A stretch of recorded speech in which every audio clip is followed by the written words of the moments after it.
The only people who don't want to disclose the truth are people with something to hide. Okay, ladies and gentlemen, here's what I want to do.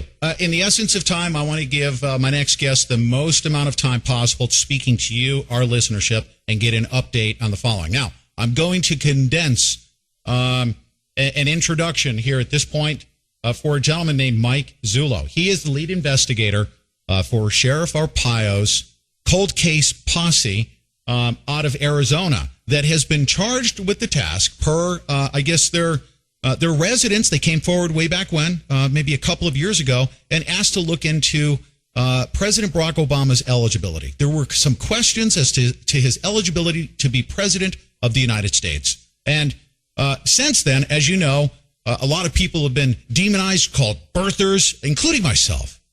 People who have looked into and have had a lot of questions who deserve to have those questions answered. Well, Mr. Mike Zullo has been looking into the facts surrounding President Barack Obama's eligibility to be president of the United States. And he's discovered some very shocking facts relative to President Barack Obama. Now, most recently, he attended a meeting in St. Louis, Missouri, the Constitutional Sheriffs and Peace Officers Association convention.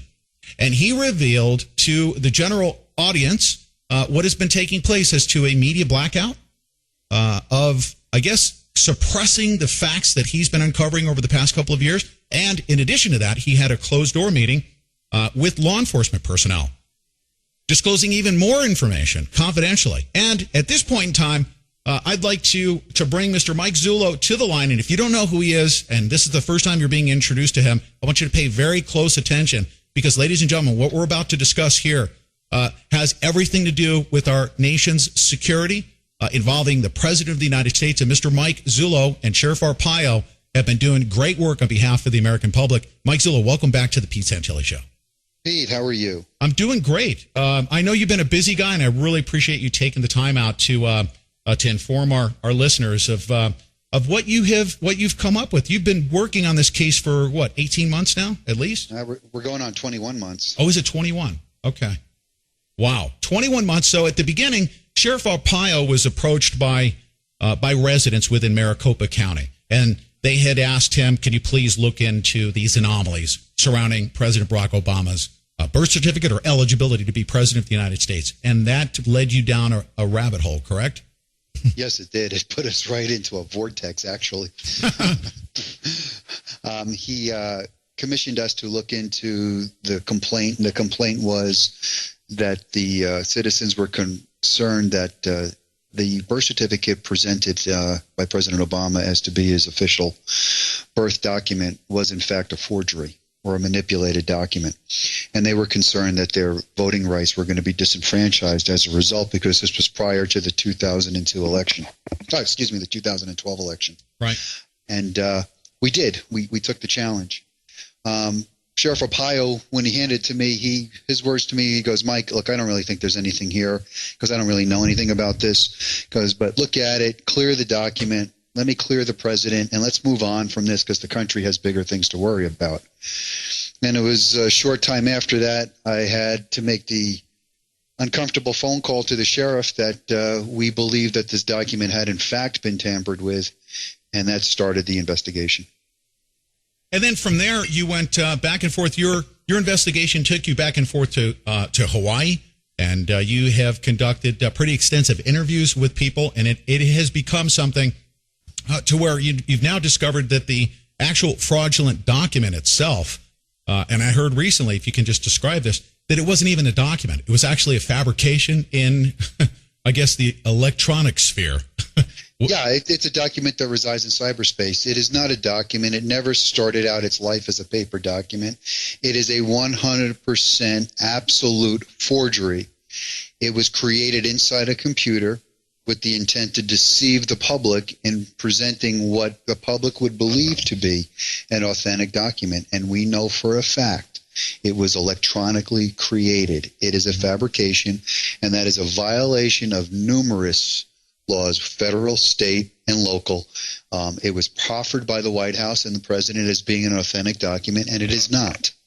It is a computer file. It lives inside a computer. It was manufactured by layers, piece by piece, with select information being imported in from other source documents. And they constructed something that they thought they could sell to the American public. Now, this has been known for a while, but you have, how recently were you able to determine with 100% certainty that forensically, that what you're saying is factually correct, that it could be in a court of law with expert testimony, that forensically has been proven to be a fraudulent document? How long have you had that information in your possession? To have it where it could be adjudicated with expert testimony was about the last 6 months. We had our first press conference back in March of 2012 where we believed there was probable cause that existed, that the document was fraudulent. We had some indications that the document could never withstand any judicial scrutiny. We continued our investigation, which then took us into some different areas, and we addressed those. We gave a second press conference, I believe it was July of the same year. And then over the remaining 6 months, we sought for the input of a certified document examiner. And that was very difficult to acquire. Some individuals that were helping us approached some 212 certified document examiners, and none of them would help us because of the nature of the document.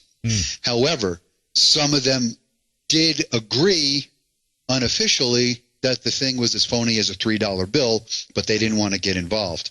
Right. And as fate would have it, we were fortunate enough to get a certified document examiner with over 20 years of experience, very accomplished, wonderful resume. And after he agreed to help us, when he looked at the document, he supplied me with a 40-page report. And the conclusion of his report is that in his 20 years, he has never seen something with so many flaws, and that the document, in his opinion, is entirely fabricated. Now, 6 months ago, you had this in your possession. Did you go to now, as we know, there have been battles, especially through the past election. There were battles in the court system to have this brought to light. That hasn't panned out very well. But did you go to the press with this information, and what did they say?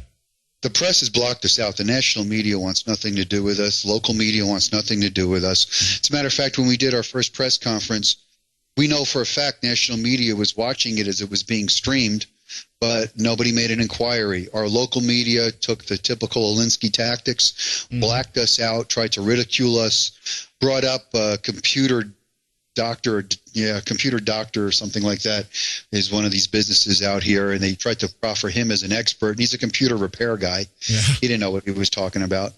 And they tried to use that to basically discredit our work. And the wonderful thing about this, Pete, is when you get a certified document examiner, our process, our methodology was put before this man. We didn't have input into what he was going to do.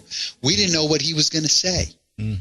We just gave him, this is what we did, this is what we found. Can you look at this? Can you reproduce it? Can you confirm it? Or can you disprove it? And are we wrong? And the conclusion is the conclusion. It's a fabrication. Stay right there. We're going to come back right after this break. The only people who don't want to disclose the truth are people with something to hide.